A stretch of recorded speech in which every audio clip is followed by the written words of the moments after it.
Okay, welcome back to the Supply Chain Sustainability Asia Summit. We are going to be doing a quick panel discussion for the next 45, 50 minutes. This is something we usually do at our events. Be able to actually give you a chance to actually interact with different speakers and panelists all at the same time in the form of a panel. We're going to be covering, of course, different topics related to sustainability in supply chain, logistics, and procurement. But also, this is, for you, the opportunity to ask your own questions. If you like to ask a question to the panelist, you can again make use of a Q&A tab located on the right side of the screen. You can also click on the button, raise hand button, which is located on the bottom of the screen. And if you want to interact directly, you can push that button and then we'll be able to bring you on stage. And then you can switch on your webcam and your microphone. So before we jump into the different question, I'd like to maybe ask each of the panelists to quickly introduce him or herself. So maybe we'll start with you, Ishita. Go ahead. Yeah. Sure. Thanks. Thanks, Max. Hi, everyone. Ishita here. I'm an executive director with EY. I lead the supply chain competency for Southeast Asia, and I also do extensive amount of work in the life science healthcare sector. One of the areas I've been dabbling with more recently has been manufacturing. So the whole transformation agenda in manufacturing, and how sustainability fits in not only from our into our supply chains, but also a little bit upstream, right? How packaging, manufacturing, and then the downstream gets impacted by the good thing. Yeah, so the change in the mindset to focus on sustainability. So really excited to be here, based in Singapore, open for conversations with anybody on the chat group. Okay, great. Next joining us is Sanjay. Hi, Sanjay. Welcome. Hi, good morning, everybody. I'm Sanjay Sethi. I'm Chief Operating Officer for Middle East for Ananda Dairy. It's a leading dairy company in the northern part of India. And recently we sought to fame because of providing a unique Indian milk protein, which is called paneer, and which is, I would say, cousin of cheese in some ways. And this has shot to limelight after pandemic because people want to consume more and more proteins now. So I'm responsible for the Middle Eastern operations. Thank you.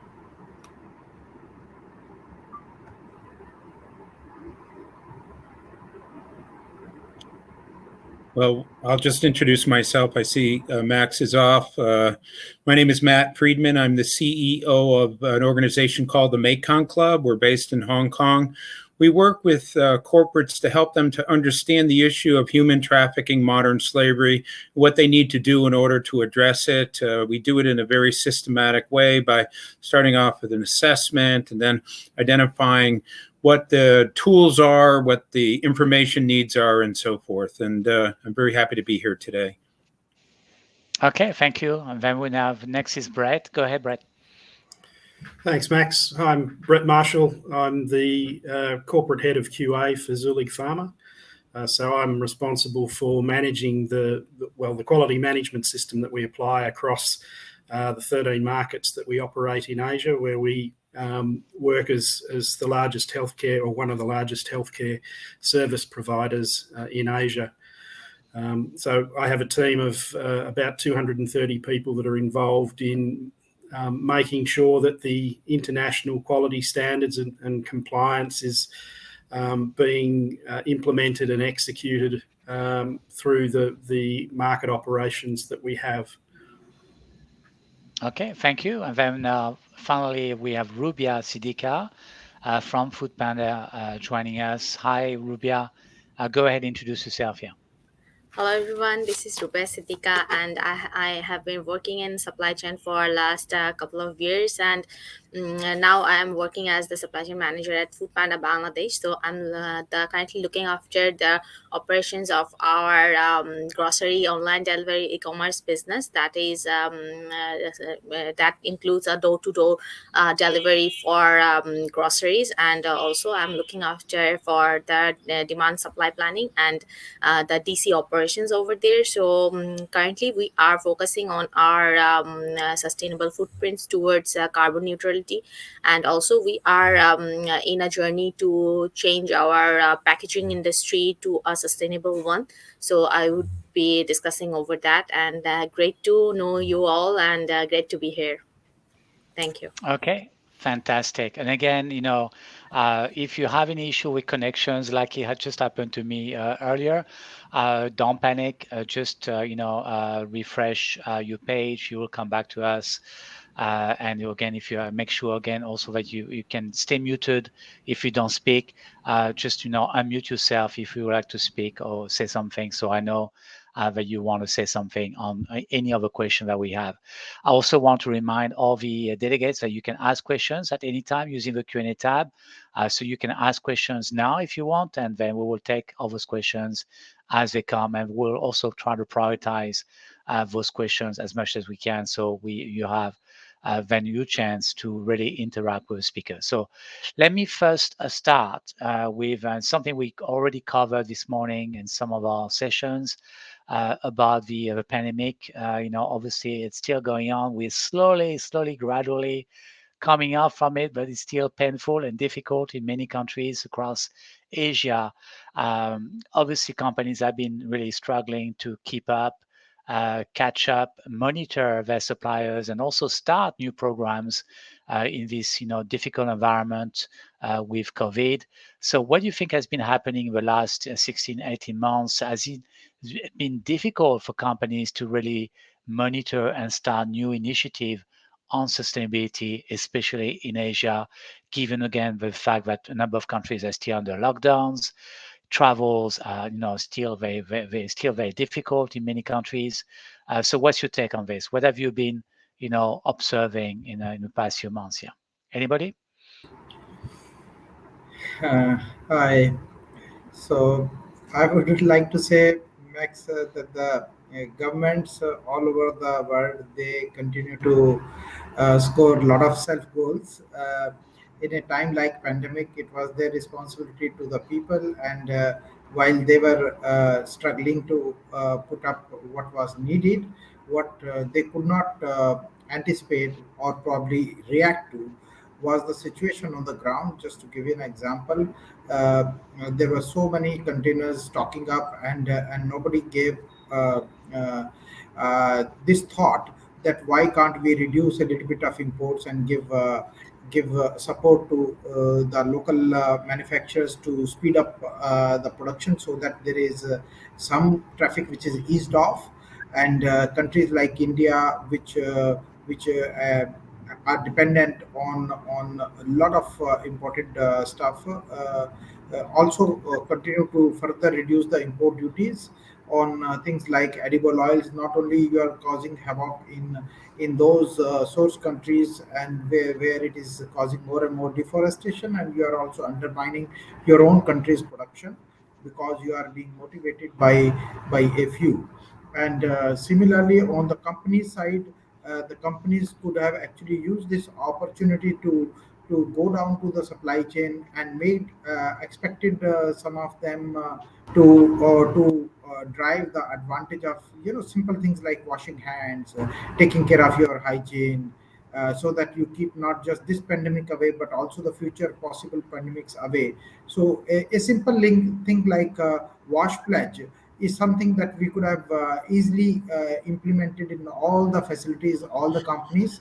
And this is something which was long overdue, but the conditions continues to be pathetic, especially for the women, not just at the workplaces but also in the marketplaces. So we are going through a very severe human right harrowing conditions, where people not just lost the livelihoods, but they also lost a lot of personal dignity, as well as their access to the basic amenities and the basic facilities.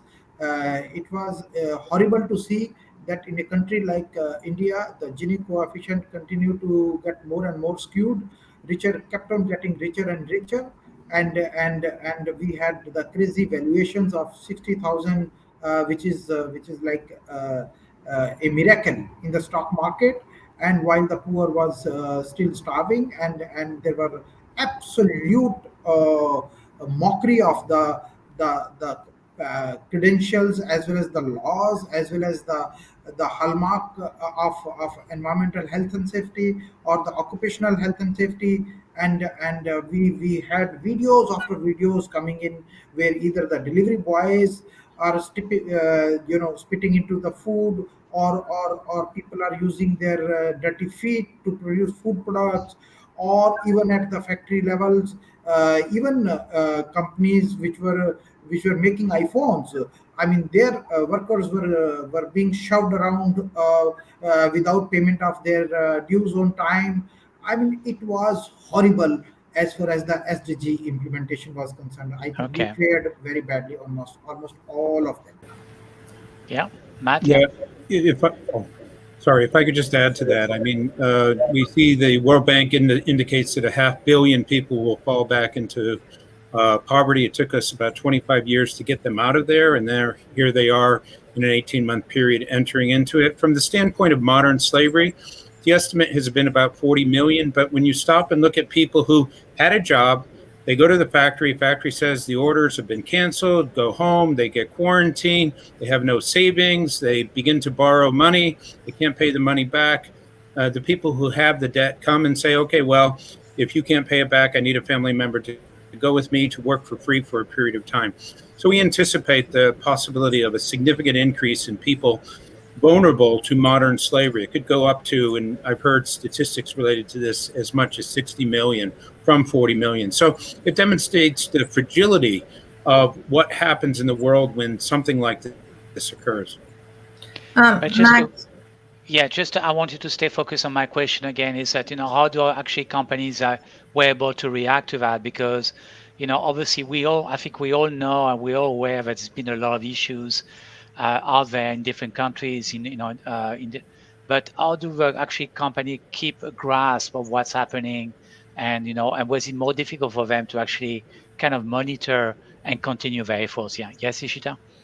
so I mean, I understand it's been a grim picture on many fronts, and I think that's a given. But I actually saw some ray of light, if I can take a different view on this, in the pandemic. And this mostly comes from a corporate perspective. I think, yes, there were a lot of challenges with cleanliness and poverty and people not having jobs on the ground. But if you look at the corporate structure, right, if I the companies that I work with, whether they were big brands or whether they were sort of local sort of leaders who were sort of leading companies in ASEAN region, because they went through a cycle of digitization, because they went through a cycle of actually putting in ways and processes to help combat COVID, it actually, I felt they set the stage, they set the framework, technology, as well as the people processes to enable a more sustainable sort of growth plan moving forward, right? So, for example, companies started tracking KPIs to go into to better understand whether their supply chains were,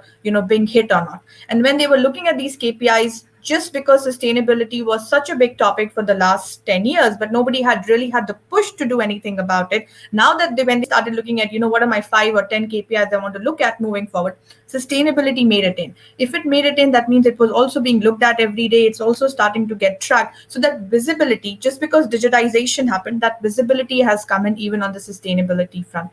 When you look at the other angle of sustainability, which is around health, safety, working conditions, those kind of aspects, because of COVID, companies were forced to improve the working conditions, cleanliness standards, set sort of paths as, how employees are going to move around. They had to do regular testing, provide cleanliness. And I think that again set the stage for future development in the right direction. So I do agree it's been very hard for companies to keep a stock of it all. It's been extremely busy. Like, I've been on BCP calls and planning calls to like way past 1 or 2 a.m. with a lot of clients in the recent past. But I think all that hard work is starting to pay off and will continue to pay off for a much longer time. So I think the pandemic, in a way, in a very weird and sad way, has actually helped us to move forward a fair bit, in my view. Okay. Yeah. Rubia or Brett, what's your take on this?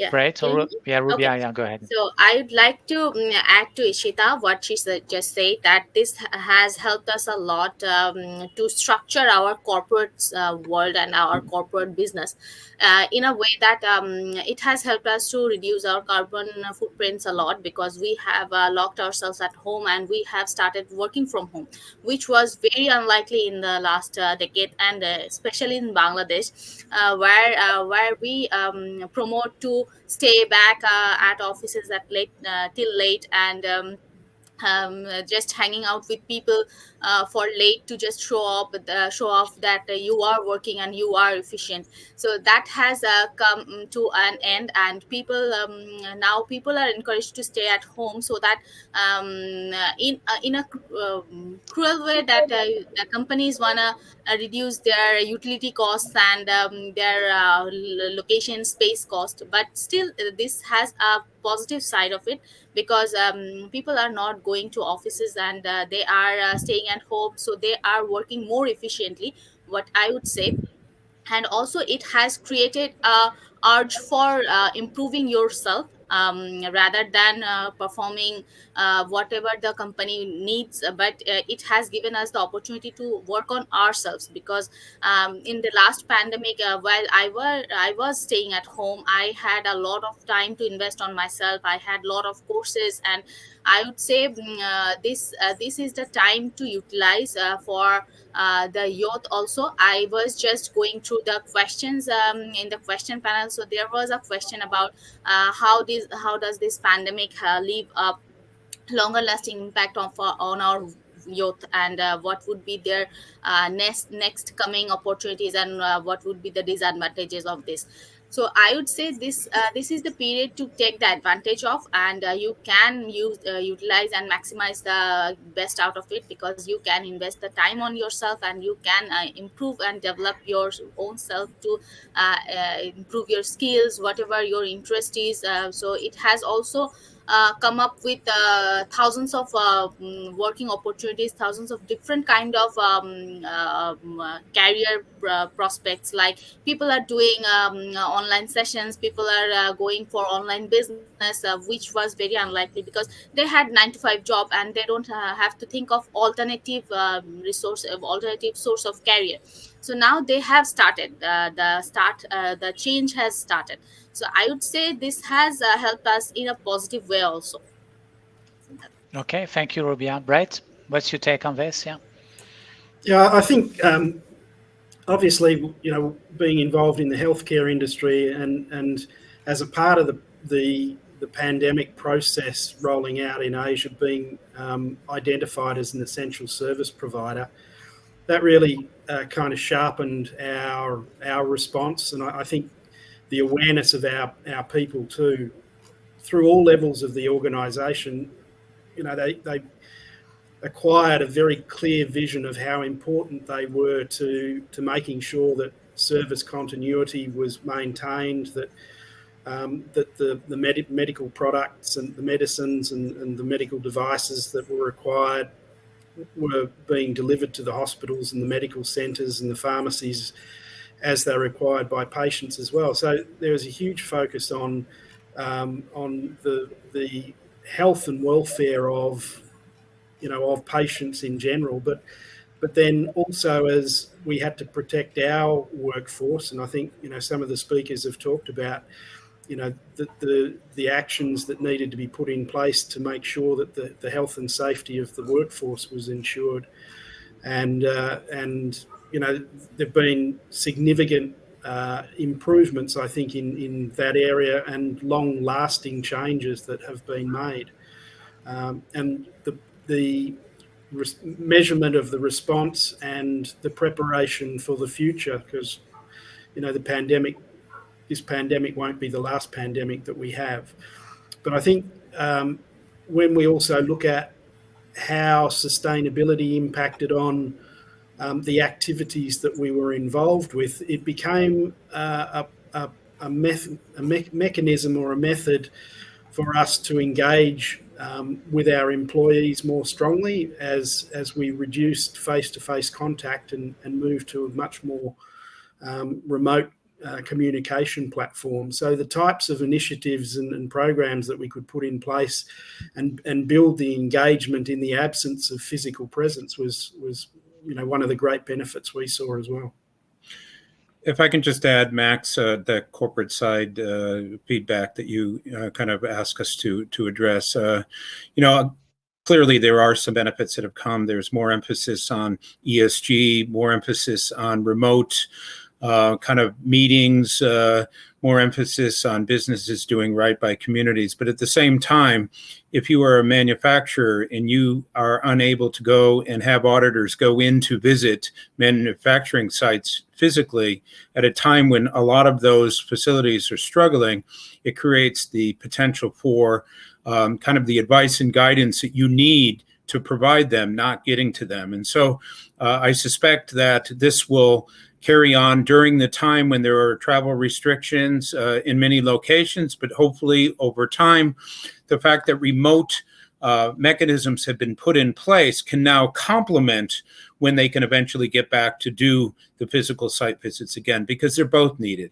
So, with any crisis, there's always innovation that takes place. Many of the speakers have talked about that. They're positive, but we're not out of this thing yet. There's a lot of countries that are not going to allow for a normality for quite some time because vaccines aren't happening and so forth, and that is going to have an impact on business for a period of time. But at the end of this process, I think ultimately we will be better off than we were when we went into it. Okay. Just adding a little bit to that, Max, that what is emerging out of our conversation is that either we have on one side healthcare, rich country, or the top corporates who have done something, or there are countries where something happened by default, not because of the efforts of the companies, but a large part of the world is where the justices continue to be denied. Okay. All right. So I've got some interesting questions. So I'd like to start taking them, because if I don't, we might not have enough time at the end to take them. So let's focus on those questions from the audience who's listening and who's waiting for you guys to actually answer them. Let's bring this first question here. This is from Ferdinand, who's asking, how do you incorporate corporate governance in sustainable supply chain amidst COVID-19? That's quite a general question, but I think it's an interesting one. Anybody would like to take this? Yeah, I don't mind kicking off on this. I think there's a number of areas that as an organisation we've taken as key areas of focus for the benefit of corporate performance over the longer term. And one of those is quality, which is the area that I'm responsible for. One of those is sustainability. And the third of those is the corporate governance and the corporate compliance. And, the systems and processes that we've been establishing to really ensure that not only are we focusing on sustainability, but on being a compliant player in our framework as well. And these are not just for the corporate organisation, but for the longer term. But they're becoming in our industry almost a mandatory. Well, they are a mandatory requirement. They're a mandatory part of being able to sustain the business relationships with existing partners going forward. They look for these boxes to be ticked before you can even be considered a partner. And I think one of the challenges then is how you drive the understanding of these particular areas, sustainability, compliance, and even quality down through the layers of the organisation and through to the downstream partners is quite interesting. Anybody else would like to answer that question? Yeah, we see that in a lot of the brands that we're working with, that they are assigning responsibility to individuals or teams that are there to coordinate the activities related to COVID and COVID sustainability, not only within the brand, but within their suppliers and sub-suppliers. So there's a mechanism that goes all the way down into the supply chain, but also up to C-suite to ensure that whatever suggestions and activities are taking place are known to the decision makers so that they can determine whether changes are needed over time. Okay, good. Just building a little bit on that, I think agree with what you said, Matt, Brett. There are a lot of mechanisms that are being put in place. But what's really, I think, the differentiating factor is how you link it to the company purpose, how you link it to the business agenda of the company. So the governance structure automatically kicks in after you include it as a part of your purpose statement, or as part of how sustainability will help them address the bottom line or the top line. And what I've seen is that most companies who've been successful in building a governance structure around it have done exactly that, right? And then a good example would be a consumer company I work with.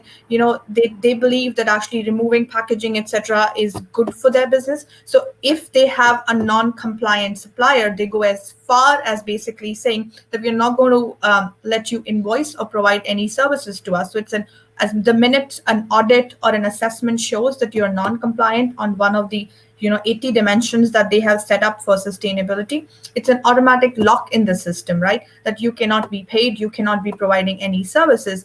And since it's now linked to the business performance of the supplier, of the team that's actually leveraging that supplier to produce a product, it becomes entrenched and actually takes place. So I think it's about linking it to the purpose, linking it to the bottom and top line of the business, and then setting the right carrot and stick. And in many cases, it's actually the stick that works better until the world completely comes around on the altruistic truth of sustainability.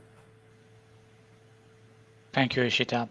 Okay, let's take another question. It's another interesting question about transportation, and maybe I'd like to enlarge this question to actually logistics. So we're living in a time where you have on-time delivery, e-commerce, which basically consume a huge amount of logistic and transportation. Can you continue having so much logistic and transportation, and while having a sustainable supply chain? Is this compatible? How can you solve that dilemma of having more delivery while trying to minimize again the carbon emission due to transportation and delivery and logistics? Okay. Anybody would like to take this? Yes.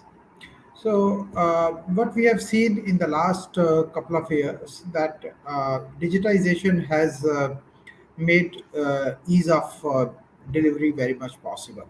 But in the process, we have a lot of catching up to do. So what is now going to happen in the next few years, that most of these companies will actually reorganize their deliveries. So I envisage creation of some kind of value addition centers which are very, very close to urban centers. So instead of producing everything close to the source, now probably I see a lot of production, or I would say the last mile, little bit of packaging, value addition, or light manufacturing, light processing happening closer to the consumption center. So outside of every metro city, I see a very large common services or value addition center coming up, where you would have certain facilities, and these startups and some of these are housewives who are now turning into home chefs, and they have, with the help of social media, large clientele of now which was 40 earlier has become 400. So these kind of startups and young entrepreneurs who do not have who are not funded, they would probably go and use these common services centers. So that would probably throw away a lot of unnecessary packaging, that would probably throw away unnecessary traveling. So you would have a lot more local food coming in. There are so many recipes and so many new foods which are being tried and which are being served absolutely hot and juicy, and you do not really have to manufacture in one corner of the country and then put it into the cartons and then transport it over very heated supply chains in terms of the actual high temperatures. So when this container is lying on the tarmac, and just because it does not require a cold chain, but there is some biscuits inside or some other food products inside, so with that high temperature something is going on inside of that food product.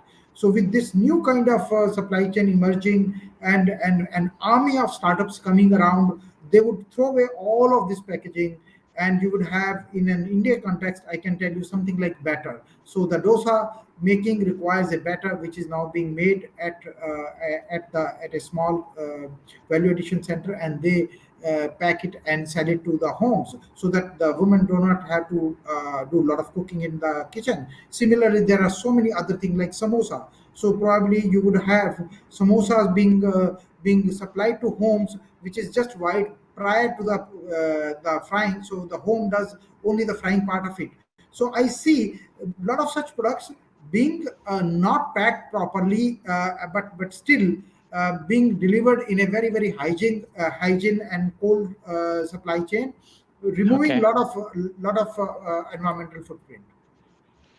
All right, Rubia, you are on the front line of this, and the big question is, can you continue Yeah. growing your deliveries while being sustainable? Because in many countries, I mean, I'm sitting in Shanghai where most of the deliveries happen on electric scooters, and we see more sustainable packaging.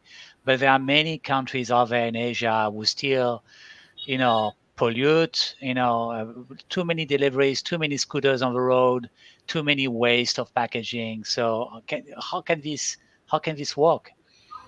So I would like to share two of my experiences over the past years, because I have been in the manufacturing industry in a couple of years, and now I am in the service industry. So talking about my current business plan, what we are doing, that we are always promoting bicycle deliveries rather than motorbike deliveries. So what we are doing to contribute a bit of to this, that we are focusing on a smaller area rather than covering a larger distance to cover in a within a minute, within few minutes. So we have kept our delivery promises within 20 minutes, but what we are doing, that we are creating hub every nearest possible places, so that for our Panamart business, we have dark store in every 2 to 3 kilometers, so that we can cover the shortest possible area in that promised delivery time, so that the delivery man or the delivery guys do not need to take a motorbike or motor vehicle to commute to their customers. And also this is for our service industry, and also we are looking forward to deliver our larger volumes via one at a go, so that is reducing the travel time of the truck and larger transports. But at the same time, we are focusing on space optimization, so we are introducing new shelving and space utilization model in our warehouses, in our distribution dark stores. So this is about my current service role. And when I was in the manufacturing business, I was in the manufacturing supply chain. Then there was a big call for yard shipment, yard logistics, because in Bangladesh, the most of the raw materials are not easily available, and the variety is not there, I would say. But nowadays nowadays the companies are promoting the local suppliers and the local materials they are producing, so that is a good sign. At the same time, when I was in a different kind of packaging industry, so what I would prefer, that planning for a long way, so that I can get the shipments by sea rather than by air. So that helped a lot. That increased my workload because I had to project for let's say 3 to 4 months ahead what would be the business and what would be the market insights, and depending on that I had to plan for those 4 months ahead, and had to share the POs and create the supply planning, so that I can avoid air shipments and I can take the raw materials by sea. So that helped a lot, but there is always a call for emergency. So for those emergencies, we had a little a small portion of air shipments. So we had the KPI for reducing air freight, and I would like to share that I had worked and I had reduced the percentage of air shipments in that organization from 30% to 19% in 3 years. Okay. All right. Thank you, Rubia. Brett? Yeah, I was going to say, and just building on what Rubia referred to in terms of the conversion from air to sea, and certainly that's in the pharma industry. That's something that we've seen, particularly out of Europe, and supplies coming into Asia, where there has been quite a bit of volume that's moved away from air and has moved across onto sea lanes, and in some clients that shift is as big as, from, if you go back 5 or 10 years, it was 20% sea, 80% air. That proportion has changed around, so it's now 80% sea and 20% air. And there's a number of companies that have looked at that, and I think it'll continue to expand, because I think the way that containers are being prepared for the future for temperature control, storage, and even the temperature monitoring capabilities of sea fleets as well these days, we'll continue to see that shift occur.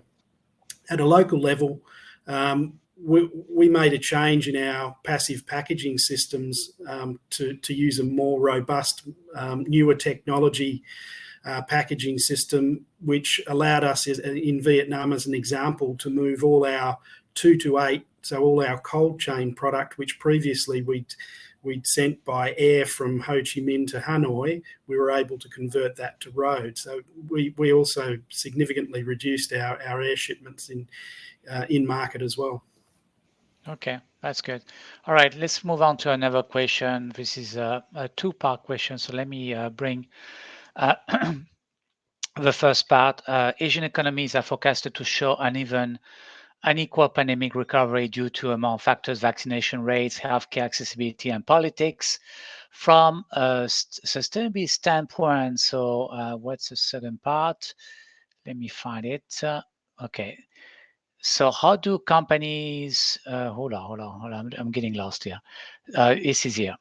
So the second part is, from sustainability standpoint, what programs you see are impactful for business undertaking in order to create a more equal society post-pandemic? That's a pretty broad question. That's an end from Andrew in Manila. Anybody would like to take it? Yes. So it's actually a very good question. We had opened our discussion around this topic today, and a few things were already said about this. Governments have a role. Governments cannot just sleep. They cannot mindlessly tinker with the regulations, and without keeping an eye on the quality of life, without keeping an eye on the quality of country's competitiveness. Just to give you an example, uh, there is not even a single legislation which has happened in the near past, which could improve the desertification which is happening in India. So now there was a huge event which happened a couple of years ago in India on the United Nations COP, which happened on the desertification, but nothing has happened as far as the government's actions are concerned. Few companies have come forward and they have said that okay, we would take these steps, but as far as the actual action on the ground is concerned, there is none. So what is happening in the process? Those who are abusing the laws, those who are drying the water, those who are dishing out spurious food products, they continue to do absolutely unabashedly, and the food is becoming more and more poisonous by the day. It is not becoming less poisonous. All the good things that Ruby had mentioned is not because of somebody's good efforts. It is because of default, because of the fact that people were indoors. That's why some good thing happened. But or you can say that rainfall was very good in India, so some good thing happened. But it is not because of the actions of either the corporates or the governments, and that is what we are talking about. Ishita mentioned this in a very briefly, that these efforts require going step by step. Even in a country like India, the woman situation has not improved in the polity, in the business environment. Today only there was a survey published that women on the top position in the corporate or on the boards, nothing is in line with the rest of the Western world. So in other words, especially in developing countries, the situation is not becoming better, it is becoming worse, because that the pressure to survive has gone up, because the money has moved into fewer hands, and they are devising out ways and means of how to make it more and more skewed. So what we need to do as corporate is to find out that if we are a consumer of certain suppliers, then we should go and find out whether our suppliers and their suppliers are following things related to water, things related to the health of their own workers. Are there proper conditions? Are there, for example, if somebody is going from factory to home, and I found it in my own factory that there was no overbridge. So every year, one person or 2% they used to lose their lives because of the road deaths. A company cannot keep their eyes closed that Yeah. there's no proper way to reach home. Either they have to provide the proper transport, a shared transport, or they have to work with the government to provide an overbridge or a walkway. So you have to work with the governments, and the governments in developing countries, especially in large democracies, they are totally cut off. Governments in Singapore and Israel, they are very much enmeshed with the people and what is happening with them. But in these large democracies, especially in the developing countries, they're totally cut off as to what is the need of the hour, what is the need of the people. The hospitals are still in a very pathetic conditions. The schools are still in a very pathetic conditions. The midday meals which are being provided is a spurious food that they are getting. And I can tell you that the people are not progressing, especially in the last 2 years. Okay. Yeah, Matt. Yeah. Yeah. If you look at governments, they have as their metrics the Sustainability Development Goal. There are 17 of them. That's their form of sustainability. In the corporate sector, we have ESG. And there's a more of a prominent sense of ESG taking center stage post-COVID, because a lot of people expect that companies have to go beyond profit, prestige, growth, to also doing right by the world and their interface with the planet, communities, and so forth. This is an opportune time for corporations and the government to come together collectively to look at sustainability, both at the corporate level and at the national, which in many ways have the same objectives, to see whether or not there can be an alliance between them. That communication has been there, but not nearly as much as is needed in order for us to have that consortium move forward. And I think if that were to take place, if the ESGs were to lead into the SDGs, then corporations would get credit for contributing to making the world a better place, for which many of them already have been for a long time, but they're not getting that recognition. But Matt, you bring a good point about the government involvement. There's been a number of cases across Asia where big corporations have corrupted the government on ESG and sustainability standards, where they're basically paying their way to be polluting, for example. So have you seen this increasing? Especially during the pandemic, where those big corporations are kind of paying the government just to stay quiet on what they're doing?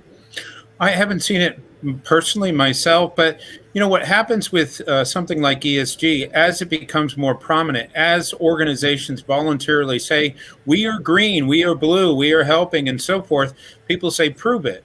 And what's happening is there's a lot of kind of talk about regulation of ESG. We're moving in the direction of it not just being something that somebody says we're good, but if you're good, you have to demonstrate you're good. I think that ultimately is going to put corporations into a situation where there will be an objective way of measuring sustainability for the first time. So it's not just a couple of companies doing it because they want to, it's because everybody has to do it. And this will allow consumers to see, are you sustainable? Are you doing the right thing? Are you contributing? Are you not? That's really the breakthrough of ESG. And when this happens, and it will, and we're moving in that direction, you're going to see a significant watershed of good that will come from this. So those cases that you were talking about, Max, which we know exist, I think will become harder and harder because the transparency that will come from really looking at ESG will prevent that from happening. Okay, yeah, Ishita? No, absolutely aligned, Matt, I think on that. I mean, those fringe cases will exist, and I think it's probably fair to say that we'll never be able to fully eliminate. But the trend is exactly in the opposite direction, Max. Employees, consumers, the general society is getting so much aware and questioning every motive, checking details behind every packaging, right? So, there's this whole rise of what we call a latte consumer, where, the consumer is asking for products which are ethnically sourced, products which are environmentally responsible, and that is becoming a key differentiator, definitely with the millennials, and I think also with what we call now the Generation Z, so to say. So I think the winds of change are definitely in the positive direction. I personally don't think the pandemic has changed anything in that direction.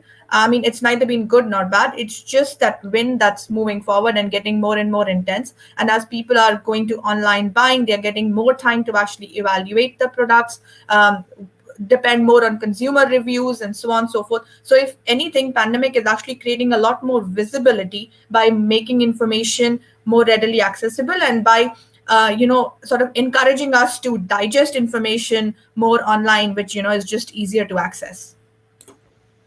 So I would like to add to Ishita what she just said, that pandemic. I agree that pandemic has helped us a lot to see the difference between going to getting everything online, or getting the information, getting the reviews.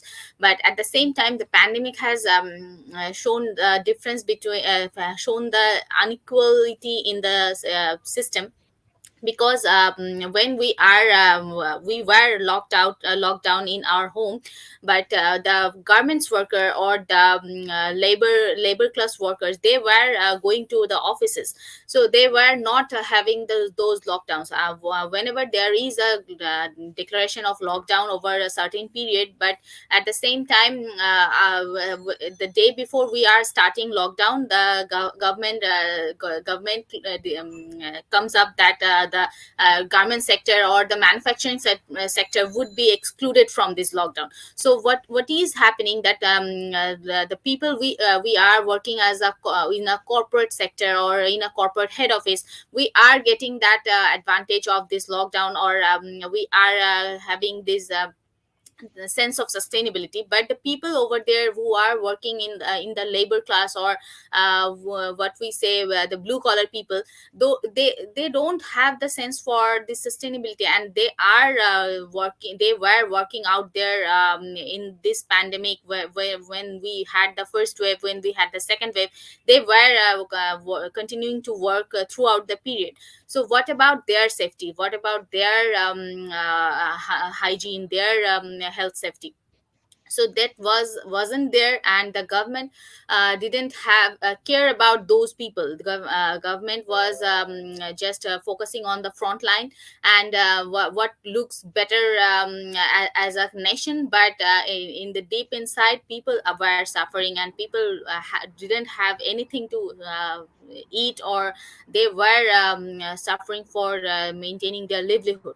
So this needs to be addressed. There's I think we need to work on the social safety net, because people who are working in the blue collar economy, so they need to have the certain amount of safety net or social security, so that they can survive this kind of situation in a better way. Okay. All right, we have a number of questions, which are a number of long questions, which I'm not able to really understand because they get cut off and breaking down into different pieces. But so again, if you have a question, please keep it short so we can actually understand the question clearly. I see a number of questions being cut off here. So please keep it short. But I'd like to take maybe this question just to wrap up. We won't be able to take all of them. But I think that's an interesting question. This is from Satish, also in India, and maybe we can actually expand that question a bit more. So most of the organization in India, but probably that applies to many other countries in Asia, do not follow the practice E&C on suppliers. They don't follow safety measures in the warehouse, maybe in the factory.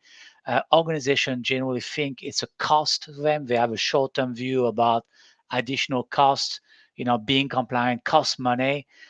So let me know your thoughts. What do you take on this? Do you think, how can we solve that issue about those companies seeing sustainability as a cost rather than as a long-term benefit to them? Anybody would like to answer this? Maybe if I could kick off on that. Yeah.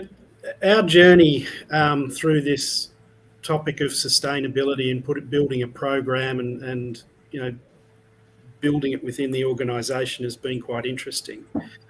And I think as a part of that, one of the things that we realised because we went first to ask customers and clients what they expected from us when it came to the topic of sustainability. And we also looked internally at a lot of the different initiatives that we had and a lot of the work practices that were in place, the metrics that we were using. And I think one of the things that surprised us was how little reinvention of the wheel we really had to do. It was really just becoming aware of what we were doing when we looked at it with a different set of eyes, without necessarily having to completely change direction and invest heavily in programs to achieve compliance in this area. And I think that's one of the most interesting, pieces of awareness that we gathered from this whole exercise.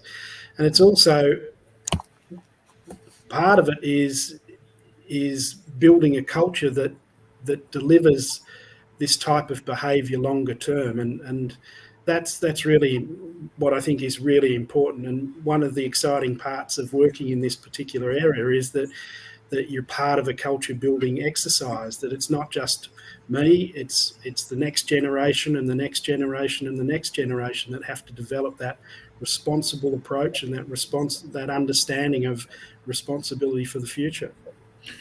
I think everybody understands the long-term benefit, but again, you need to convince those suppliers, some of them might be financially in trouble, to pay for it and to invest in it. And it's usually a very hard thing to do.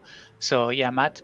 Yeah, just to use a metaphor for sustainability. I mean, 20 years ago, there were a lot of factories that didn't have fire exits and fire extinguishers. And so basically, there were a bunch of fires. And as a result of that, people said you had to do it.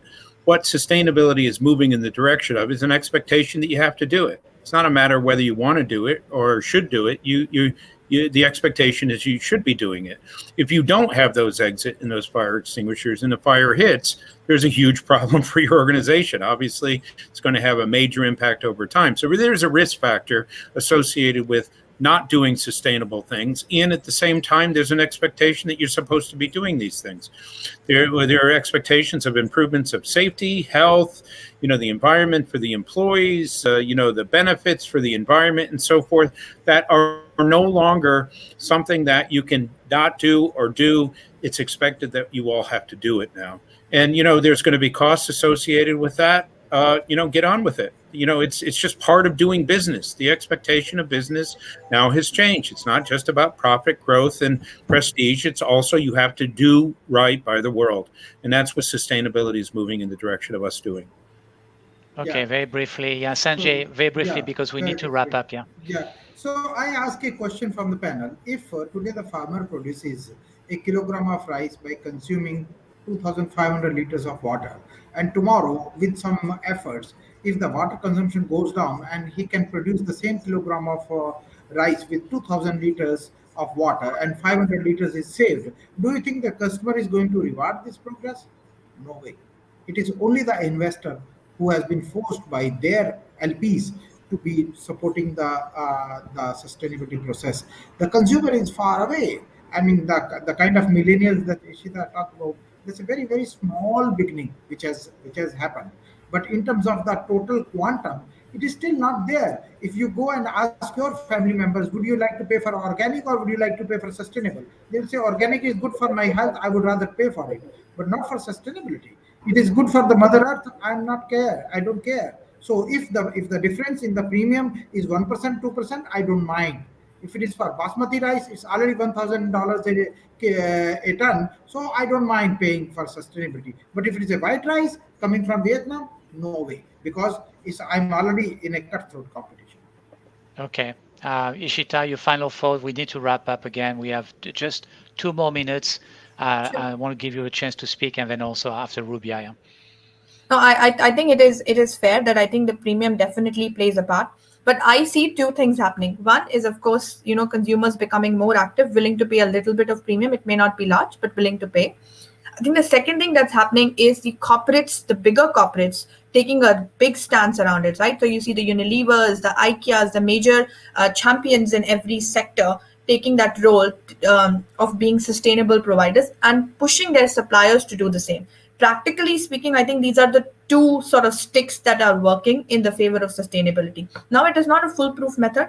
I think the governments play a role, the corporates play a role, the consumers play a role. And that's why I think it's a journey. It wouldn't be a certain switch, but I feel that the wave is in the right direction, and maybe in the next 2 years, 5 years, 8 years, we will see improvements on every front, including safety. I have been in supply chain logistics around, I would say, last 18 years, and I have felt a marked difference from when I started my career. So while it's slow, I Okay. think there's progress. Rubia, Optimist, your final. optimist, Thank you. Ishita. Sanjay is Always. smiling. Yeah, Yeah.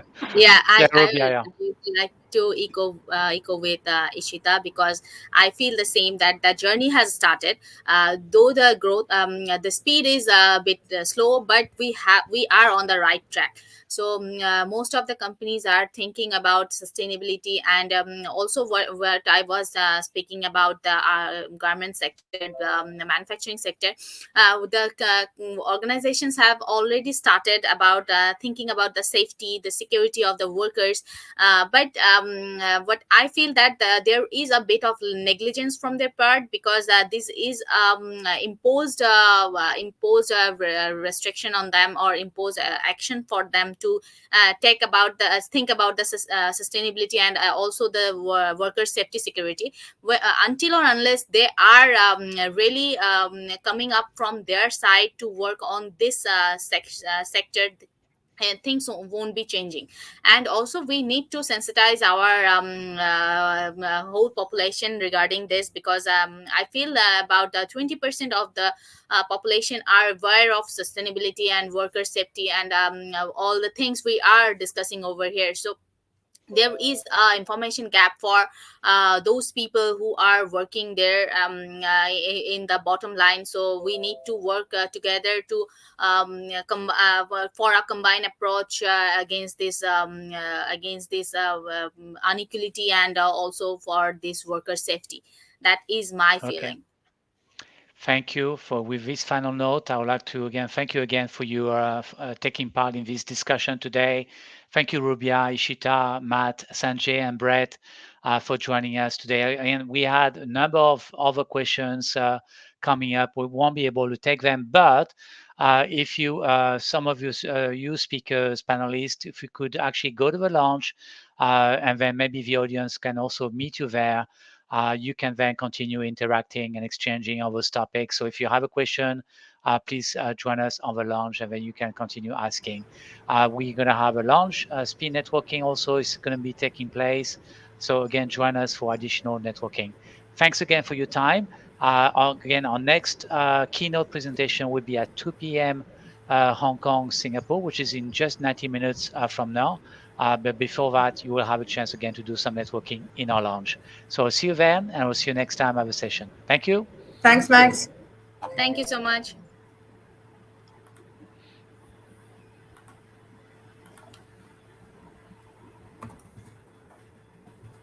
So it was